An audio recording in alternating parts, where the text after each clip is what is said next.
ఆ నలుగురు పిల్లల్లో నా కూతురు ఉందా అయితే అని రణ్వీర్ అంటుంటే, "ఏం మాట్లాడుతున్నావు? ఆ నలుగురు పిల్లలు అరుంధతి పిల్లలు" అని మనోహరి చెప్తుంది. "చూడు మనోహరి, నా కూతుర్ని నాకు అప్పచెప్తే బాగుంటుంది. లేకపోతే నాకొచ్చే కోపానికి నేను నిన్ను చంపినా చంపేస్తాను. ఇప్పుడు నా కూతురు నాకు దక్కకపోతే నేను చేసేది అదే. నువ్వు ప్రాణాలతో ఉండాలంటే నా కూతుర్ని నాకు తెచ్చిపెట్టు" అని రణ్వీర్ చెప్తుంటే, "మేడం, సార్‌కి కష్టంగా బెయిల్ వచ్చింది మేడం. ఈ నెల రోజుల్లో ఏ పని చేయకూడదు. ఏదైనా తప్పు చేస్తే మళ్ళీ బెయిల్ రావడం చాలా కష్టం మేడం" అని లాయర్ చెప్తాడు. "చూడు మనోహరి, ఏదో ఒకటి చెయ్యి. నువ్వు ప్రాణాలతో ఉండాలంటే నా కూతురు నా దగ్గరికి రావాలి" అని రణ్వీర్ వార్నింగ్ ఇస్తూ ఉంటాడు.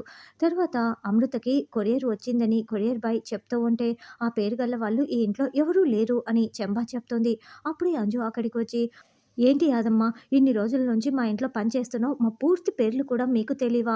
అమ్ము పేరే అమృత. అన్నా ఇట్లివ్వన్నా" అని అంజు తీసుకుంటుంది.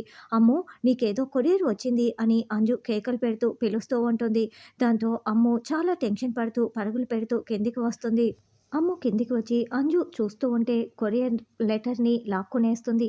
"ఏంటమ్ము, ఎందుకు అంతలా లాక్కుంటున్నావు" అని అంజు ప్రశ్నిస్తూ ఉంటే, "వేరే వాళ్ళకి వచ్చిన లెటర్‌ని చూడకూడదన్న కామన్ సెన్స్ కూడా నీకు లేదా? అసలు బుద్ధి లేదా?" అంటూ తిడుతూ లెటర్ తీసుకొని పైకి వెళ్తుంది. అమ్ము గదిలోకి వెళ్ళి గడియ పెట్టుకొని లెటర్ ఓపెన్ చేసి చాలా టెన్షన్ పడుతూ ఆ లెటర్‌ని చదివి కుప్పకూలి బాధపడుతూ ఉంటుంది. అప్పుడే బాగి అంజు దగ్గరికి వచ్చి, "ఏం అంజు అలా ఉన్నావు? ఏమైంది?" అని ప్రశ్నిస్తూ ఉంటే, "ఇందాక అమ్ముకి ఏదో కొరియర్ లెటర్ వచ్చింది. అది అంజు పాప చదవబోతూ ఉంటే అమ్ము తిట్టి లాక్కొని వెళ్ళిపోయింది" అని చెంబా చెప్తుంటే, "అందుకని బాధపడుతున్నావా? నేను చూస్తానులే" అని బాగి అంటుంది. "లేదు, ఆ లెటర్ చూడగానే అమ్ము ఎందుకో చాలా టెన్షన్ పడుతూ చెమటలు కూడా పట్టాయి. లెటర్ తీసుకొని వెళ్ళిపోయింది. ఏమైందో ఏంటో అని నాకు కంగారుగా ఉంది" అని అంజు చెప్పటంతో, "సరే, నేను వెళ్లి చూస్తానని" బాగి వెళ్తూ ఉంటుంది. అమ్ము అలాగే లెటర్‌ని చూసుకొని చాలా టెన్షన్ పడుతూ ఉంటుంది. అప్పుడే బాగి డోర్ కొడుతూ "అమ్ము, అమ్ము" అని పిలవటంతో లెటర్‌ని బుక్స్ మధ్యలో దాచిపెట్టి డోర్ ఓపెన్ చేస్తుంది. "ఏమైందమ్ము? నీకేదో లెటర్ వచ్చిందంట. ఏం చేస్తున్నావు?" అని బాగి అడుగుతూ ఉంటే, "నేను చదువుకుంటున్నా. అది నా ఫ్రెండ్ రాసిందిలే" అని అమ్ము చెప్తుంది. "ఓహ్! పిల్ల వయసులో ఉంది కదా! ఏదైనా లవ్ లెటర్ వచ్చి ఉంటుంది" అని చెంబ అనుకుంటూ ఉంటుంది. "ఫ్రెండ్ పంపించిన లెటర్ అయితే ఎందుకమ్ము అంతలా టెన్షన్ పడుతున్నావు? ఒకసారి నాకు చూపించు, నేను చదువుతాను" అని బాగి అంటే, "అది నా పర్సనల్" అని అమ్ము చెప్తుంది. "పర్సనల్ అంటే" అని బాగి అంటే, "పర్సనల్ అంటే పర్సనలే. నువ్వు చదవకూడదు" అని అమ్ము అరుస్తూ ఉంటుంది. "అదేంటమ్ము, నేనెందుకు చదవకూడదు? నువ్వేం దాస్తున్నావు అమ్ము, చెప్పు అమ్ము" అని బాగి రిక్వెస్టింగ్‌గా గడ్డం పట్టుకొని మరీ అడుగుతూ ఉంటుంది. "ప్రతి దానికి ఒక సెపరేట్ స్పేస్ అంటూ ఉంటుంది మిస్సమ్మ. దానినే ప్రైవసీ అంటారు. ఎందుకు నువ్వు ఇంటర్ఫియర్ అవుతున్నావు? నువ్వు అస్సలు కల్పించుకోకు" అని అమ్ము కేర్‌లెస్‌గా బాగిపై అరుస్తూ ఉంటుంది. అప్పుడే అంజు అక్కడికొచ్చి మొత్తం వినేసి, "అమ్ము, ఏంటి మిస్సమ్మని అలా మాట్లాడుతున్నావు? అలా మాట్లాడకూడదు" అని అంజు అరుస్తూ ఉంటుంది. "నా పర్సనల్స్‌లో జోక్యం చేసుకోకూడదని చెప్తున్నానని" అమ్ము అంటుంది. దాంతో బాగి చాలా బాధపడుతూ ఉంటుంది. దాంతో బాగి బాధపడుతూ వెళ్ళిపోవటంతో "మిస్సమ్మ, మిస్సమ్మ" అంటూ అంజు కూడా వెనకాలే పరుగులు పెడుతుంది. వెంటనే అమ్ము మళ్ళీ గడియ పెట్టుకొని బాధపడుతూ ఉంటుంది.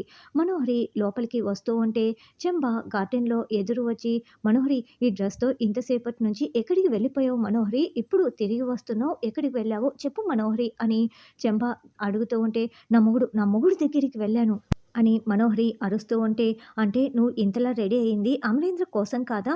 నీ మొగుడు రణవీర్‌కి చూపించటం కోసమా? రణవీర్ ఎప్పుడు వచ్చాడు? నువ్వు ఎప్పుడు వెళ్ళావు?" అని చెంబ అడుగుతూ ఉంటే, "చూడు, వాడు నా మొగుడు కాదు. నాకు అతనికి ఎప్పుడో డైవర్స్ అయిపోయింది" అని మనోహరి అంటే, "ఇందాక నువ్వే కదా నా మొగుడని చెప్పావు" అని చెంబ అంటుంది. "అబ్బా! అసలే నాకు చాలా ఇరిటేషన్‌గా ఉంది. నువ్వు నన్ను విసిగించకు. నెల రోజుల లోపల నేను వాడి కూతుర్ని వాడి చేతుల్లో పెట్టాలంట. నా పీక మీద కత్తి పెట్టి మరీ వార్నింగ్ ఇచ్చాడు. ఇప్పటికిప్పుడు ఆ పిల్లని నేను ఎక్కడి నుంచని తీసుకురాను" అని మనోహరి అంటే, "పొద్దున అమరేంద్ర ఏదో చెప్పబోయాడు కదా" అని చెంబ అంటుంది.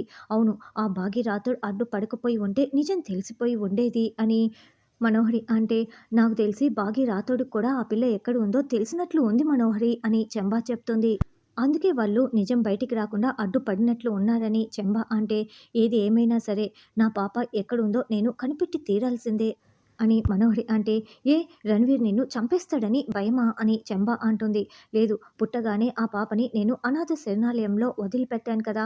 ఆ పాపమే నన్ను వెంటాడుతూ నాకు అమర్‌కి పెళ్లి కాకుండా చేస్తోంది. అందుకే నేను ఆ పాపని వెతకాలి" అని మనోహరి అంటే, "నువ్వు పాపపుణ్యాల గురించి కూడా ఆలోచిస్తావా?" అని చెంబ అంటుంది. "ఏ నేను ఆడదాన్ని కాదా? నేను అమ్మని కాదా? నేను ఒక బిడ్డకి తల్లిని కాదా? చెప్పాలంటే నా కూతురు ఎలా ఉందో నాకు కూడా చూడాలని ఉంది" అని మనోహరి అంటే, "అమ్మో మనోహరి, నీకు అలాంటి మాటలు అస్సలు సెట్ అవ్వవు. మాట్లాడకు మనోహరి" అని చెంబ అంటుంది.